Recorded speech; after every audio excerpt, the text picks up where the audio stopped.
and a Mississippi River stream height analysis.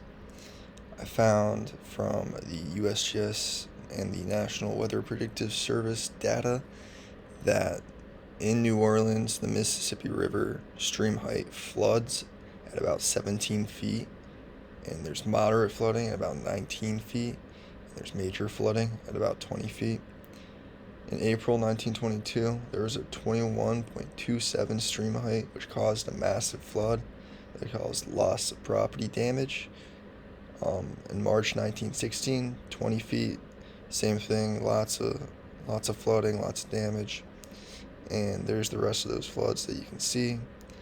So on the right there, I talked about how, according to the National Weather Predictive Service, the Mississippi River in New Orleans will likely experience flooding when the river stage height exceeds 17 feet. Values below 17 feet and above 7 feet may cause flooding, but none of significant risk. When flooding exceeds 20 feet, it will cause significant property damage as well as potential loss of life. So I used the USGS annual stream height data of the Mississippi River at the station in New Orleans, and I found 100 years of data to find the probability of the river reaching any of those recorded heights. And on the right, we can see that graph. At 21 feet, we have a 1% chance of that happening. That's a 1 in every 100 years flood. We have a 20 feet, we have 3% chance. 19 feet, 15% chance. 18 feet, 21% chance. 17 feet, 28% chance. So it's pretty unlikely nowadays that the river is going to flood, but it's still a possibility.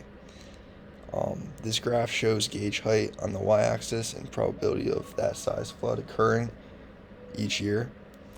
The likelihood of the stream height passing the 17-foot threshold is 0.28, meaning there is a 28% chance of a minor flood occurring in a given year. And the data has many applications. It allows for decision making for construction projects in the New Orleans Mississippi River floodplain and is useful to all property owners. So yeah, that's my project. This is a useful real-world application of what we learned in class. There's my citations. Thank you.